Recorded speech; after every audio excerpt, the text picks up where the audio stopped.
Now, sa ating huling pag-aaral mga kapatid, napag-aralan ho natin kung ano po yung presyo, the price, the cost, upang maging alagad po ni Kristo.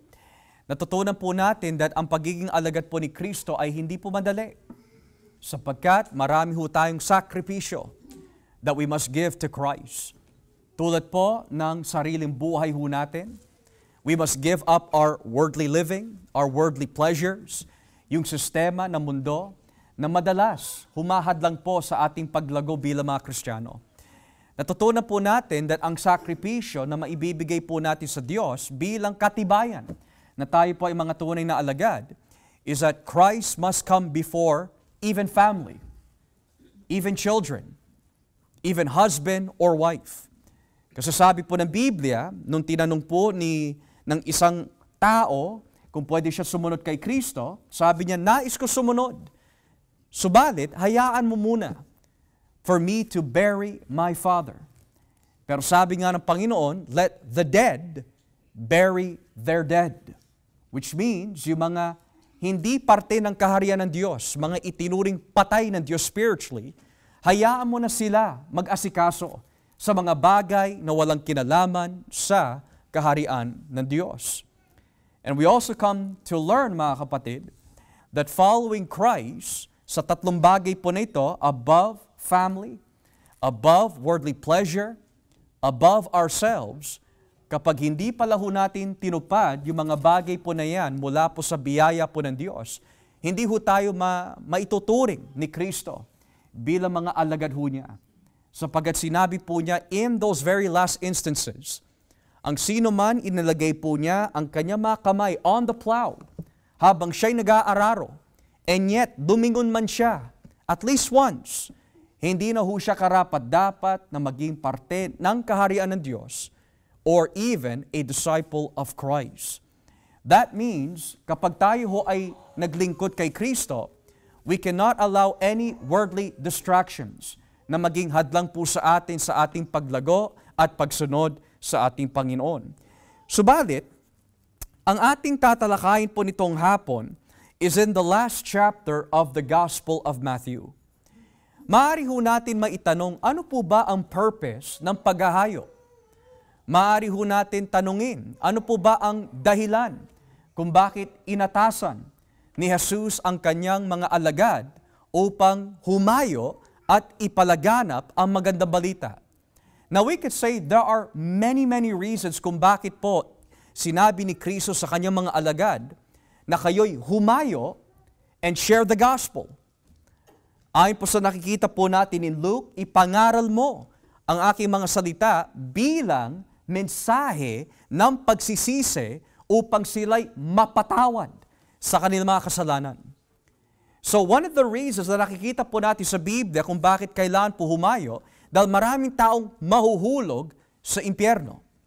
And for that reason, kung hindi natin maibibigay ang salita po ng Diyos, whether outside or inside, whether through social media or physical contact, kung hindi natin ibibigay ang pinakong Kristo sa mga tao, mahuhulog po sila sa impyerno at mamamatay po sila na hindi pa napapatawad ang kanilang mga kasalanan.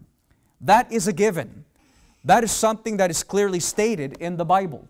At yan po ay isa sa pinaka-main reasons kung bakit po kailangan ipangaral ang salita ng Diyos. Gayunpaman, there is another reason kung bakit po tayo humahayo. Ang bawat taong humahayo, ang bawat taong nagbabahagi, may goal ho sila eh. Ang goal po ay hindi magparami ng members in the church. Ang goal po mga kapatid ay hindi lang masabi na bitawan natin ang salita ng Diyos and therefore, mission accomplished. May dahilan kung bakit po tayo humahayo. Number one, para may taong maligtas. And number two, para may mga maging katuwang po tayo sa ministeryo ni Jesucristo. So in the Bible, we evangelize to save the lost. That is the job of the church. Pero the purpose din na nakikita po natin sa teksto is that one of the main reasons kung bakit po tayo humahayo, naghahanap po tayo ng ating kauri sa espiritual na kapag tinanggap nila ang salita ng Diyos, magiging katuwang po natin sa ministeryo. Na how do we know this? Dahil sabi po ng Biblia sa talatang 19, kaya puntahan ninyo ang lahat ng mga lahi at gawin silang mga taga-sunod ko. Therefore, go and make disciples of all nations. So, ang evangelism, mga kapatid, ay hindi lang po nagbibigay ng mensahe ng kaligtasan. Ang purpose din pala po ng evangelism is that ninanais po natin sa Diyos na hindi lamang sila maligtas, kundi maging kagamit-gamit sa kaharian ng Diyos. Tulad po nito, mga kapatid, bakit po tayo niligtas ni Kristo? Bakit po kayo pinili ng Diyos bago pa man likhain ang mundo? Bakit sa dami-daming tao in this world, kayo ang binuhay ng Diyos mula sa spiritual death? Why not your neighbor? Why not yung mga kamag-anak po ninyo? Why not your cousin, your coworker? Bakit ikaw na born again, pero sila hindi pa? Have you ever asked that question? Panginoon, bakit ako? Well, kung ikaw ay arugante, saksakan ng kayabangan, maaari sabihin mo, well, dahil may nakita ang Panginoon na mabuti sa akin. Ako ang unang dumapit sa Diyos, kaya ako tinanggap. Yung ganong klaseng sagot, mga kapatid, is evident that hindi niya talaga alam ang proseso ng kaligtasan na ibinigay sa kanya ng Panginoon. Dahil malinaw, kung babasahin po natin saglit dito sa Efeso Kapitulo 1, makikita po natin ang rason kung bakit po tayo iniligtas ng Diyos. Efeso 1, talatang 3. Efeso Kapitulo 1, talatang 3. Sabi po ng Biblia, purihin natin ang Diyos at Ama ng ating Panginoong Hesukristo. Dahil sa pakikipag-isa natin kay Kristo, ibinigay niya sa atin ang lahat ng pagpapalang espiritual mula sa langit. Bago pa man niya likhain ang mundo, pinili niya na tayo para maging banal at walang kapintasan sa paningin niya. Dahil sa pag-ibig niya, noong una pa'y itinalaga na niya tayo para maging mga anak niya sa pamagitan ni Hesukristo. Ayon na rin ito sa kanyang layunin at kalooban. So ayon po kay Pablo, sa kanyang pagbibigay po ng kapurihan po sa Diyos, sa isang mahabang doxology po dito, we see yung rason kung bakit po tayo iniligtas ng Diyos. Hindi ho tayo iniligtas ng Diyos dahil tayo po ay mabuti. Hindi rin po tayo iniligtas ng Diyos dahil may nakita po siyang kabutihan sa atin. Hindi rin po tayo iniligtas po ng Diyos dahil tayo po ay masipag, o dahil tayo po ay matalino, o dahil tayo po ay magaling. Pero sabi ng Biblia, bago pa man likhain ang mundo, bago pang itatagpo ang mundo, bago pa ho likhain ng Diyos ang anumang bagay dito sa mundo, ayon po sa kanyang kalooban at plano, noon pa man, namili na ho siya ng kanyang mga anak at kung sino ho ang kanyang ililigtas. Subalit, hindi lang po natapos sa salitang pagpili. Nung pinili ng Diyos ang kanyang iglesia, may layunin ho ito. Sabi ng Biblia, pinili kayo para. Yan yung keyword, yung salitang para. Ngayon, kung natapos lamang po si Pablo sa salitang pinili, wala nang dahilan yon. Subalit, dahil sinabi ng Biblia, pinili niya tayo para ibibigay na po niya yung rason. Sabi po niya, pinili tayo ng Diyos para maging banal at walang kapintasan sa kanyang harapan. At ang rason kung bakit niya po tayo pinili para sa ganyong klaseng layunin, dahil po sa kanyang pag-ibig. Kaya if you ever ask the question, why did Jesus save you? Is because bago pa man likhain ang mundo, bago pa nakagawa ang anumang bagay, masama man o mabuti, namili na ang Diyos. At ang pagpili po ng Diyos ay hindi po batay sa kagustuhan ng tao. Namili po ang Diyos dahil minahal ka niya. bago ka man likhain ng Diyos. Minahal tayo ng Panginoon before we were ever created. Minahal po tayo ng Diyos before we came into this world. In eternity past, sabi ng Biblia, minahal na po tayo ng Diyos. At ang layunin po ng Diyos sa kanyang pagmamahal ho sa atin is so that we can be like His Son. Pero paano ho mangyayari ho yun? To be like Jesus involves discipleship. At upang maging Kristiyano, you need to be a disciple. At in order to be a disciple, kailangan mo maging Kristiyano. Hindi ka po pwede maging Kristiyano pero hindi ka handa maging disciple. At hindi ka maitatawag ninuman bilang Kristiyano kung hindi kang handa maging tagasunod po ni Kristo. Sapagkat ang mga unang alagad sa Antioch ay tinawag mga Kristiyano. Ang mga unang Kristiyano ay kinilala bilang alagad. At yung mga unang alagad ay kinilala bilang mga Kristiyano. Kaya napaka-importante mga kapatid na malaman po natin ang dahilan kung bakit po nagliligtas ang Diyos. Hindi ho tayo nililigtas lamang po ng Diyos mula sa impyerno lamang, kundi upang ang mga taong ililigtas po ng Diyos ay Kanyang gagamitin. There is no such thing ng isang tao na iniligtas ng Diyos na hindi niya gagamitin. And there's no such thing na isang tao po na naturingang Kristiyano na pinatawad ng Diyos, nakaranas ng born-again experience, na walang nais na magpagamit. Ang lahat ng taong niligtas ni Kristo, mabigat man ang kanilang hinaharap o hindi, magkakaroon po yan ng nais na maging alagad ni Jesus. Nais na matuto, nais na maaralan, nais na magpagamit. Kasi sila'y niligtas ng Diyos. At ang gawa at pagkilos ng Espiritu Santo ay hindi katamaran sa espiritual. Ang trabaho po ng Espiritu Santo is to lead you closer to Jesus Christ. Habang lumalalim ka sa salita ng Diyos, lumalalim din ang commitment mo kay Kristo. Lumalalim din yung pagiging seryoso mo para kay Kristo. Hindi kayong agad-agad na binabaliwala mo ang kalooban ng Diyos, kundi nanginginig ka sa takot dahil nakikilala mo lalo itong Panginoon na nagligtas ho sa atin.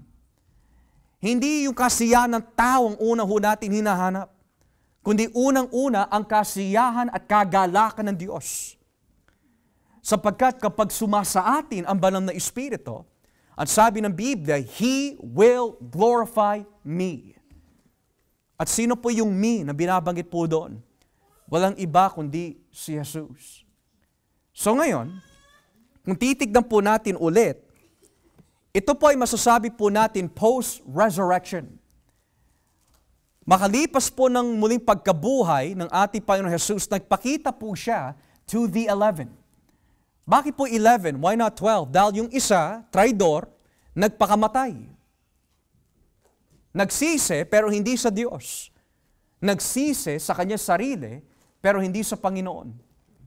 At hindi pa ho napipili ho dito si Malchus. So ngayon, nakikita ho natin, nagpakita po ang Panginoon sa kanila at nagbigay po siya ng isang matinding utos sa mga alagad bago ho siya umakyat sa langit. Sabi po niya sa talatang 19 ng Mateo 28, kaya puntahan ninyo ang lahat ng mga lahi at gawin sila mga tagasunod ko. So the purpose of evangelism is to look for other disciples. Minsan, dumarating po sa atin ang discouragement. Brother Josh, bakit po ganon? Humahayo naman ako, nagbabahagi naman po ako, pero parang napakaraming taong hindi interesado na tanggapin ang magandang balita. Bakit po ganon sa bawat binabahagian ko na tao, lagi silang tutol? Ay nila tanggapin ang salita ng Diyos. Nadi-discourage po ako minsan, Brother Josh. Hindi ko maintindihan, nananalangin naman ako. Nag-aaral naman ako. Iniiyak ko naman ito sa Panginoon, pero kahit isang kaluluwa man, ay nila tanggapin ang salita po ng Diyos. Is because, mga kapatid, There are several reasons for this. Maaari, mga pinili po sila ng Diyos, pero hindi pa dumarating sa kanila ang tamang panahon. At sa mga tamang panahon na yan na itinakda ng Diyos, mabubuksan din po sila pero may nakatanim na. Or maaari, hindi talaga sila pinili ng Diyos. Subalit, nagawa mo na ang iyong tungkulin. And thirdly, nakikita ho natin, kung hindi sila pinili ng Diyos, hindi talaga sila magiging alagad ni Kristo. So kaya maraming taong hindi tumatanggap ng Ebanghelyo is because ang katumbas po nun, ayaw po nila maging alagad ni Kristo. So bakit po ninyo tinanggap ang salita ng Diyos? Dahil bahagi po dito sa pagtanggap po natin ng buhay na walang hanggan, ay yung tungkulin po na maging alagad ni Kristo. Kaya, when you become a Christian, mga kapatid, hindi lang sa titulo lang po yun, kundi even sa buhay, sa gawa. You are willing to be a disciple. A disciple is someone who serves his master daily. Not on weekends, but daily. A disciple is known by his character. Makikilala po ang isang alagad by their work ethic. Makikilala po ang isang alagad sa kanyang pagiging seryoso sa Panginoon. Makikilala po ang isang alagad sa lumalabas sa kanyang bibig. Makikilala po ang isang alagad sa kanyang point of view sa buhay. Makikilala mo ang isang alagad ni Kristo kapag yung alagad na yon, ayon sa kanyang buhay, tumutugma sa kanyang Panginoon. Because in Jewish theology, kapag ikaw ay isang alagad, nais mong gayahin ang iyong guro. Kung ano yung kinikilos ng iyong guro, kung ano yung tinuturo ng iyong guro, kung ano yung work ethic ng iyong guro, kung ano yung sacrifices ng iyong guro, ganoon din ang kanilang alagad. So ngayon, sinasabi ng Biblia, kung kayo'y hahayo, hindi lang kayo bibitaw-bitaw lang ng mga salita. Ipanalangin ninyo kapag kayo'y humayo o magbigay ng salita ng Diyos sa mga tao, ipag-pray ninyo na sila'y maging alagad nga ni Jesus. Because kapag hindi sila alagad, hindi sila mapapakinabangan sa ministeryo ng Panginoon. Ang mangyayari lamang, mga kapatid, is nadalaman sila sa gawain, pero hanggang doon na lang. Hindi sila magamit, hindi mo sila maturuan, maaralan, maasahan, mapapakinabangan. Kumbaga, ang nangyayari, umiinit lang ang upuan at hanggang doon na lang. Pero hindi sila magamit-gamit. Pero sa Biblia, kapag humayo pala, hindi lang kaligtasan, kundi may nais that kung sino man po ang mabahagian, ay maging katuwang sa ministeryo. So sabi po dito, puntahan ninyo ang lahat ng lahi at gawin silang mga tagasunod ko. Now here's the question. Bakit nga po ba inutos po ni Kristo na humayo at gawin po ang lahat ng tao bilang mga alagad? What is the motive? Well, in our world religions, iba-iba po ang motibo ng tao kung bakit po sila humahayo.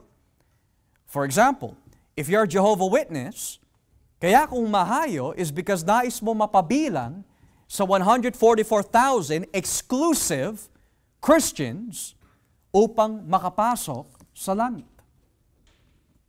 So ang motibo nila is that I want to hayo, kakatok ako sa bawat bahay, sa bawat pintuan, I'm going to knock on every door, upang mapabilang ako sa 144,000. Kung ikaw naman ay iglesia ni Kristo, gusto mo dumami. On a spiritual side, gusto mo dumami kasi antikristo ka. Gusto mo dumami ang maraming antikristo. Pero pangalawa, hindi nawawala po dyan ang pondo. Which is the case for most of the other religions. Kung ikaw naman ay Muslim in Islam, gusto mo dumami ang mga Muslim dahil ayon sa kanilang propesiya sa Quran, kapag dumating ang tinatawag na Mahdi, yung kanilang Mesiyas or Savior, nais nila to Islam, proselyte, convert the rest of the world to being Muslim. Pero sa mga alagad ni Kristo, bakit po kailangan humayo? And the first answer to this is because, ayon po sa talatang 19, in English, it uses one word, go. So bakit po kailangan humayo? Because of the word go. Ito po ay nagpapahiwatig sa atin that the reason why the Christian ay kailangan po gamitin ang kanyang bibig to share the gospel is because number one, ito ay utos ng Diyos. Sinabi ng Panginoon, go. Utos yun. Now, dahil ito ay inutos po ng Panginoon, hindi po ito suggestion. Hindi po ito payo. Minsan, we tend to hear, ayoko humayo because I'm so discouraged, wala naman nakikinig sa akin. Pero the Bible says, ang basihan po ng ating paghahayo ay hindi po nakasalalay kung may tumanggap man o hindi. But it's based on faithfulness. Not on numbers. Hindi po hahayo, Panginoon, dahil walang tumatanggap. Hindi yun ang dahilan kung bakit sinabi ni Kristo, mangaral tayo. Hindi rin pwede sabihin sa Panginoon, Panginoon, I can't do it dahil natatakot po ako. That's not a good reason as well. Panginoon, ayoko muna po magsalita kasi I don't have much knowledge about the Bible. Well, how did you get saved? Di po ba you heard the gospel? So ngayon, the first reason kung bakit po kailangan magamit ho ang ating bibig to share the Word of God is because ito'y inutos ng Diyos. Now, mula sa probidensya ng Diyos, may mga ilan ho sa atin, if not all, binigyan po tayo ng Diyos ng mga tao around us in our environment, hindi lang para maging kaibigan ho natin o katrabaho po natin, kundi if God is putting people in your life na hindi pa nakakarinig ng Ebanghelyo, sabi ng Biblia, kung ikaw ay alagad ni Kristo, go! Tell them the truth. Watch and pray. Anong ibig sabihin po ng watch and pray? You are observing the right opportunity to when you can share, and as you are observing, nananalangin ka rin. Panginoon, give me an opportunity. Bigyan niyo po ako ng opportunity, O Diyos, na mabahagian ang mga taong ito. At bahagi po dito sa opportunity ay yung lakas ng loob. Marami tao maaari na didismaya sa pagpapahayag ng salita ng Diyos because of many things. Rejection. Iniisip nila, what if? What if? Ano kayang iisipin itong taong sa akin kapag binahagian ko siya ng salita ng Diyos? What if hindi niya tanggapin? Or what if insultuhin niya ako? What if usigin niya ako? What if layuan ako ng tong taong ito? What if I get fired? What if? What if? What if? Pero kung naniniwala po tayo mga kapatid, na ang ating Panginoon ay makapangyarihan, there should be no reason for us to fear. Kasi sinabi ng Panginoon natin, go. Therefore, go. Now, here's the second reason that I pray na maging encouragement po sa atin. Totoo mga kapatid, dumarating talaga ang takot. Dumarating po talaga ang nervousness. At minsan dumarating po ang anxiety. Kasi nasa atin na nasa isip na natin yung ebanghelyo kaya lang, hindi lumalabas sa bibig. Maaari natin sabihin, Pastor, does that mean I don't have the Holy Spirit? Well, we could say, maaari, we are not walking in the Spirit. To walk in the Spirit means you are trusting in the power of Christ. Dumidepende ka sa biyaya at kapangyarihan ng Espiritu Santo. Namumuhay ka in the realm of the Spirit, which means hindi ka dumedepende sa iyong kalakasan, kundi sa kalakasan ng banal na Espiritu. Humihingi ka ng tapang at lakas ng loob. So ngayon, ang isang encouragement po, mga kapatid, na dapat po natin panghawakan. Let's say, for example, binigyan ka ng opportunity ng Diyos na gamitin ang kanyang ebanghelyo mula sa iyong mga bibig. Pero nauunahan ka ng takot. What encouragement can we remind ourselves para magawa natin na bitawan ang salita ng Diyos? Well, here's the encouragement, mga kapatid. Talatang 18. Lumapit sa kanila si Jesus at sinabi, ibinigay sa akin ang lahat ng kapangyarihan sa langit at sa lupa. That is the encouragement. All authority has been given unto me both in heaven and on earth. What does that mean? It means, kapag nasa isip at puso natin na si Kristo ho ang nagahari at hindi ang tao, na si Kristo po ay may kapangyarihan sa langit at sa lupa, siya ang may hawak ng lahat ng bagay, yan po ang nagbibigay po ng kalakasan sa atin. Pero kapag mas inuna natin yung takot kesa sa kapangyarihan po ni Kristo, hindi natin magagawa na bitawan ang salita po ng Diyos. Bakit po? Because of intimidation. Ang tao ay natatakot na mabitawan ang salita ng Diyos because of intimidation. What if? What if? What if? Pero sabi ni Kristo, tanggapin man ng tao o hindi, go. Bakit? The words na ginamit po dito sa English, therefore, go. Now, in your English translation, kapag may salitang therefore, ang ibig sabihin po ng therefore means, meron po siya sinasummarize. Meron po siya kino-conclude. Meron po siyang tinatapos. At ano ho yun? Yung previous statement. So, ang ibig sabihin po nito, dahil si Kristo po ay nagahari sa langit at sa lupa, yon ang dahilan kung bakit kailangan puntahan ang mga tao at sabihin ang katotohanan. Now, those people can be anyone. It can be people inside. May mga minamahal po ba tayo sa buhay that still live in your home? Na hindi pa Kristiyano? Go. That can be outside. May mga kakilala po ba tayo? Wherever you go. Sabi ng Biblia, go. Now, it doesn't have to be, we could say, always people that we are comfortable with, mga kapatid. But it could also be strangers. Nagpapump ka ng gas. And then may kausap ka. Nagpapump din siya ng gas. That's also an opportunity. Go. O maaari, under providence ng Diyos, nakapila kayo na grocery store. Tapos biglang tinapik ka ng isang tao from behind.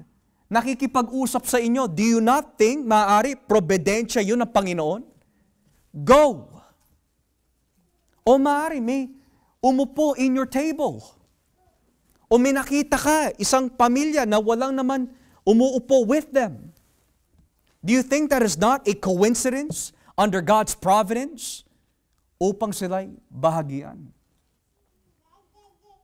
So the main reason kung bakit po sinabi ng Panginoon to evangelize is number one, dahil ito ay utos ng Diyos, go. And number two, dahil siya ay may hawak po ng langit at lupa, yan po should be the confidence of the church. Anytime nakakaranas po tayo ng takot o pag-aalala, tandaan po natin lagi, mga kapatid, Jesus is in control of everything. And that is the job of the church. Ang tungkulin po ng bawat miyembro, hindi lang po ang pastor, kundi ang bawat miyembro, is magamit ang ating bibig to share Christ. Now, ang maling invitation is this. Hindi po ito evangelism, mga kapatid. Punta po kayo sa church namin. That's not evangelizing. Umattend ka sa gawain. That's not evangelism. Kapag sinabi po yung salitang evangelism, ayon sa kanyang strictest definition, the word evangelism means you are winning them with the good news. Yun ang ibig sabihin po nun. Because yung salitang evangel or euangelion means the good news. Kung saan po natin nakuha yung salitang the gospel. Ngayon, kapag sinabi natin nag-evangelize ako, pero ang paraan natin is come to my church, hindi evangelism ang tawag doon. Ang tawag ho doon, invitation to church. Not invitation to Christ. Now, may mga paraan po ang Diyos minsan that we see that sa isang invitation, nabubuksan po ang tao sa pamagitan po ng kanyang pag-attend dahil nakarinig siya ng salita ng Diyos. Providensya din ho ng Diyos yun. Pero hindi natin matatawag yung invitation to church as evangelism. Because by definition, hindi evangelism ang tawag po doon. And it doesn't make sense to invite dahil ang purpose po ng pagtitipon ay hindi para sa mga hindi mananampalataya. Ang purpose po ng pagtitipon ay para po sa mga mananampalataya. So kapag in-invite mo ang isang hindi mananampalataya in the gathering, na hindi nila alam kung bakit mo sila inimbita doon to begin with, ma-out of place ho sila. Subalit, kung in-invite mo sila in the sense of, gusto mo ba marinig ang salita ng Diyos? That's great. Pero hindi mo na kailangan antayin pa ang linggo para lang makarinig sila ng salita ng Diyos. Bakit ho? Dahil the moment na tinanggap mo ang Panginoon at inaralan ka na ng salita ng Diyos, dapat alam na ho natin ang mensahe na nagbibigay ng kaligtasan. Now here's what's interesting kasi, nung tinapos po ni Mateo ang record po na ito, natupad po yung sinasabi ni Kristo in the book of Acts. So basahin po natin kung ano po yung naging resulta sa aklat na mga gawa. So let's turn here in Acts chapter 2, talatang 36. Acts chapter 2, verse 36. Acts chapter 2, verse 36. Tignan po natin kung may mapansin ho tayo dito, come to church, evangelism. Acts chapter 2, verse 36. Kaya dapat talagang malaman ng lahat ng Israelita na itong Jesus na ipinapako nyo sa krus ang siyang pinili ng Diyos na maging Panginoon at Kristo. Nang marinig iyon ng mga tao, tumagos ito sa kanilang puso. Kaya nagtanong sila kay Pedro at sa kanyang kasamang mga apostol, mga kapatid, ano ang dapat naming gawin? So ano po yung mensahe na tumagos po sa puso ng mga tao? Ano po yung mensahe na nagbubukas po ng isip ng mga tao? Yung mensahe ng pinakong Kristo. Hindi yung come to church. Furthermore, Acts chapter 3, dito po sa Gawa, Kapitulo 3, talatang 12. Gawa, Kapitulo 3, talatang 12. Sabi po, pagkakita ni Pedro sa mga tao, sinabi niya sa kanila, mga kababayan, mga Israelita, bakit kayo namangha sa pangyayaring ito? Bakit ninyo kami tinitignan? Akala ba ninyo'y napalakad namin ang taong ito dahil sa aming kapangyarihan at kabanalan? Hindi. Ang Diyos ng ating mga ninunong sina Abraham, Isaac at Jacob ang siyang gumawa nito upang parangalan niya ang kanyang lingkod na si Jesus. Ang Jesus na ito ang siyang binigay ninyo sa mga may kapangyarihan at itinakwil ninyo sa harapan ni Pilato. Kahit napagpasyahan na niyang pakawalan siya. Banal siya at matuwid, ngunit itinakwil nyo at hiniling kay Pilato na pakawalan ang isang mamamatay tao sa halip na siya. Pinatay nyo ang nagbibigay ng buhay, ngunit binuhay siyang muli ng Diyos. Ang makapagpapatunay kami na nabuhay siyang muli. Ang pananampalataya kay Jesus ang siyang nagpalakas sa taong ito na iyong nabukhan at nakikita ngayon. Kayo man ay may mga saksi na gumaling siya.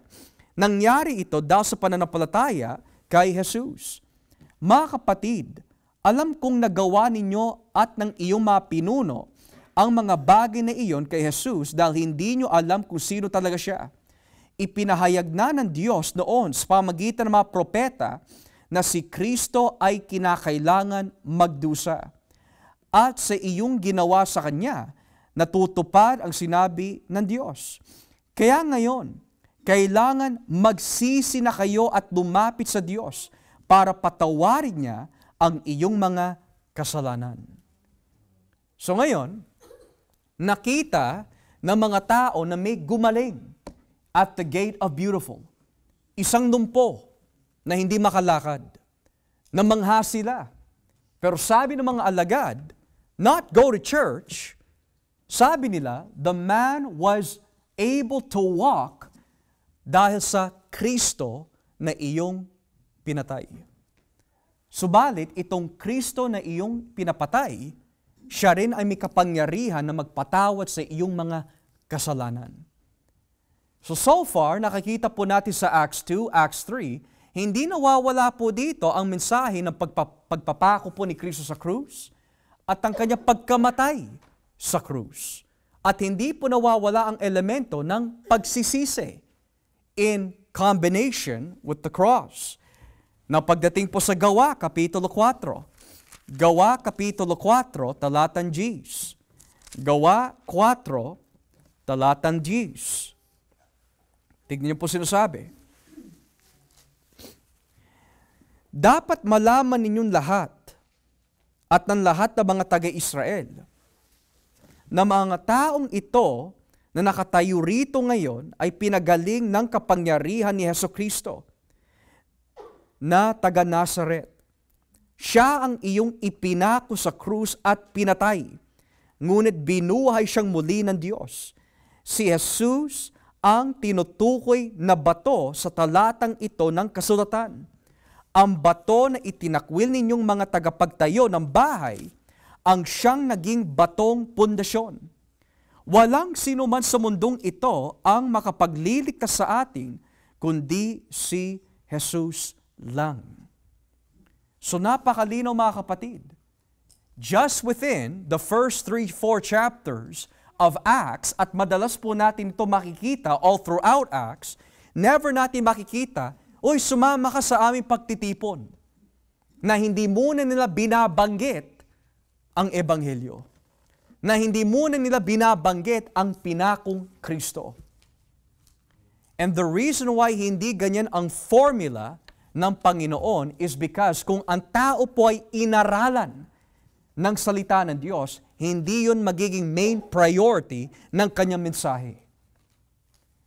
Kaya sabi po ng Panginoon sa kanyang mga alagad, I want you to go out into all the world and make disciples. So paano po gagawin yon? Sabi ni Kristo, by teaching them to observe all that I have commanded you. So ngayon, in the church, kaya pala po napaka-importante ang mga gawain at pagtitipon dahil dito po tayo, out of many things, dinidisciple ng Diyos. So think about it this way mga kapatid. Kapag for whatever reason, hindi po sakit karamdaman, hindi po emergency, kundi talagang there's some reasons kung bakit hindi tayo nakakadalo, we are missing out on discipleship. And kapag nami-miss out po natin yung discipleship dahil may party ka na pupuntahan, o dahil may importante ka pupuntahan because of your flesh na hindi naman talaga importante, you're missing out on discipleship. And then magtataka tayo, bakit ganon? Bakit kulang-kulang ako? Bakit wala akong lakas ng loob? Bakit hindi ko magawa yung dapat kong gawin? Is because we are lacking discipleship. So sabi ni Kristo, kapag tayo humayo, ang hahanapin, mga alagad. At paano sila matitiyak na sila yung mga alagad? Kailangan maibigay ang mensahe ni Kristo. Because it is only the gospel that can make disciples. Hindi magagawa ni numan, not I or you mga kapatid. Hindi natin magagawa ang sino man na maging alagad without the gospel. It is the gospel that has the power to save. But it is also the gospel, mga kapatid, that has the power to disciple men. Kung gusto niyo po natin ang ating mga children to be discipled, we need to give them the gospel. Kahit ituro mo sa kanila Genesis to Revelation, kahit i-memorize po nila ang Genesis to Revelation, pero wala sa kanila si Kristo, you cannot disciple them. They need to have Christ. And that's why it's important na maunawaan po natin the purpose of evangelism. Ang evangelism po ay hindi lamang maligtas sa mga tao mula sa galit ng Diyos, kundi ang hinahangad po natin is that sa mga taong tinataniman po natin salita ng Diyos, Panginoon, nawa, may isa sa kanila na lumago na maging alagad ni Kristo. Kaya, marami ho sa atin, may prospect ho kayo. Pastor, bakit ganun? Tinatry ko na aralan yung tao na yun, pero hindi ko maaralan. Kasi hindi disciple eh. Natural. Hindi mo madi-disciple ang isang taong hindi talaga disciple. Alam mo, binibigyan ko naman siya ng mga guidelines sa Biblia na ito yung dapat niya basahin. Pero kapag tinatanong ko siya, nabasa mo ba? Hindi. Hindi disciple ang tawag doon. Patay sa spiritual. Fina-follow up mo. Wala nangyayari. It's because hindi disciple. At sabi ni Kristo, puntahan mo ang lahat ng tao, lahat ng lahi, at gawin sila alagad. Ngayon, kapag hindi tinanggap ang ebanghelyo, and yet pinilit mo pa rin na gawin sila alagad, ikaw lang ang magkakaroon po ng burden. Sasakit lang ang ulo mo. Kaya tingnan mo ang ating Panginoon, mga kapatid, hindi ho siya nananatili sa isang lugar. Basahin niyo po ang buong Mateo. Nanatili po ba si Kristo sa Capernaum for 3 years? No. Lumibot po siya sa may iba-ibang lugar. Minsan nakakarinig po tayo, Brother Josh, alam mo, nadi-discourage ako kasi yung mga tao na lagi ko pinupuntahan, hindi nakikinig. Well, nadi-discourage ka, kapatid, is because hindi mo nakikita yung pinapakita ng Diyos. Yung mga taong iyon, mga patay sa espiritual. Wala po yung pinagkaiba na ikaw ay mangaral sa pisikal na sementeryo at talagang walang sasagot ho sa atin. Go to a cemetery, subukan yung mangaral, and I guarantee you, mamamatay ka sa kahintay. Walang lilitaw ho doon. Hindi maglalabasan sila sa kanilang mga libingan, mga kapatid, because they're dead. Pero kung ikaw ay nananalangin sa Diyos, and you're not bound to one place, kundi you're always looking for other opportunities, maaari, makikita mo rin ang kalooban ng Diyos. Never lose hope. Pero, this is also wisdom, mga kapatid. Huwag kang mag-aaksaya ng oras o panahon sa mga hindi alagad. Dahil kung ang motibo at layunin mo ay mahikayat sila kay Kristo at hindi nila matanggap ang Kristo mo, maghanap ka na ng iba. Lalo na kapag ka-close mo pa, you are no longer obligated dahil naibigay mo na eh. Ano po sinabi ni Kristo? Kapag ang isang tahanan ay hindi nila tinanggap ang salita ng Diyos, ipagpag mo na. Shake off the dust of your feet. Why? Kasi they're not disciples. Look for men who can be discipled. Kaya ngayon, lalo po natin nauunawaan, mga kapatid, kung bakit ang ating Panginoon, hindi po siya concerned sa dami. Hindi dami ang hinahanap ng ating Panginoon. Siya nga ang nagturo eh. Makipot ang daan patungo po sa buhay na walang hanggan. Pero may isang daan na malapad. It's wide, it's broad. And many go into destruction. Ang ating Panginoon, siya yung nagturo that few is better. Now, what do you mean by that? Many are called, but few are chosen. Many hear the truth, but few enter into life. Many on that day will say to me, Lord, Lord, Puro many ang sinasabi ng Panginoon. Ngayon, kung nagturo man ang ating Panginoon patungkol sa dami, it's in the negative, not in the positive. Pero yan ang nakakalungkot. Kung ang rason ng evangelism para lang dumami ang tao sa church, mali po ang ating layunin.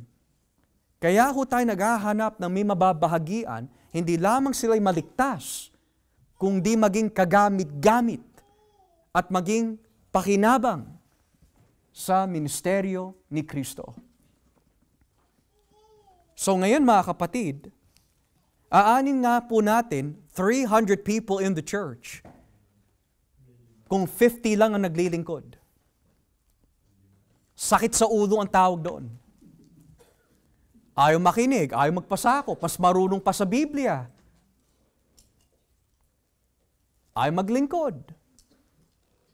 Sinasantabi ang mga bagay that they know they're not supposed to set aside. You can't disciple those people. Kaya sabi ng Biblia, disciple the nations. Para hindi sumakit ang ulo ng mga humahayo, you have a goal. Panginoon, lead me to the people na tatanggap sa iyong mga salita. And as you lead me to the people, buksan niyo po ang kanilang puso't isipan na sila nga ay mga tunay na alagad ni Kristo. Now, who can be the next disciple? Your coworker could be the next disciple. Sa mga nagtatrabaho po sa ospital, it could be a patient under special circumstances. You don't know.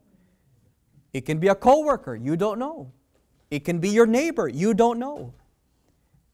Pero, wag mong itatago ang ebanghelyo. The moment itinago ho natin yon, that's not evangelism.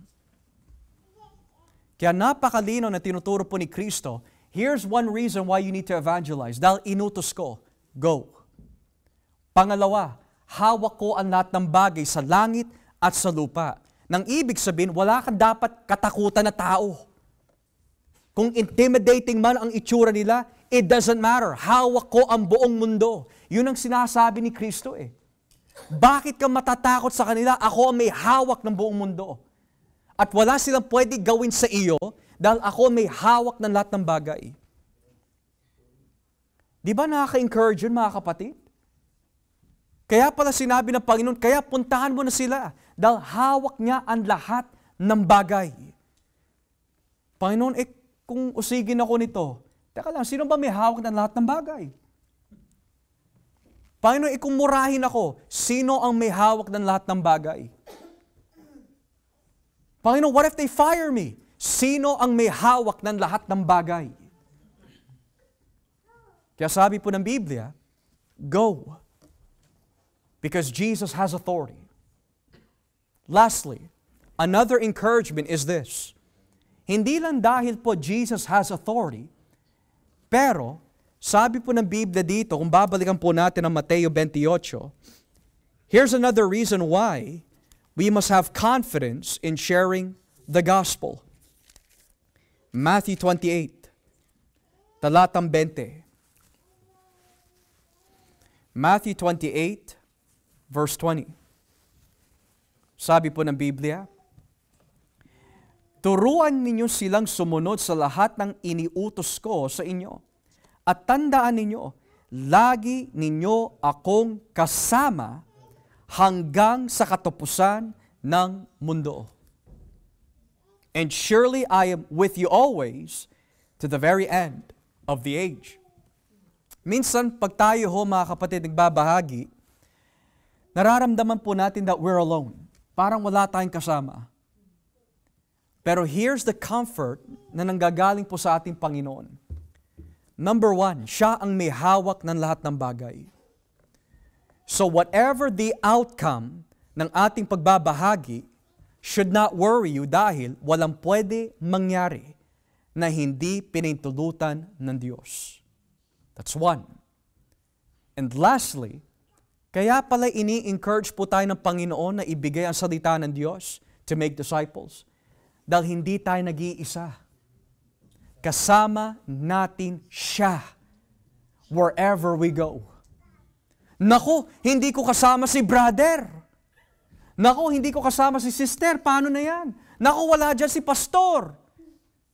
Who cares? Kasama mo ang Panginoon.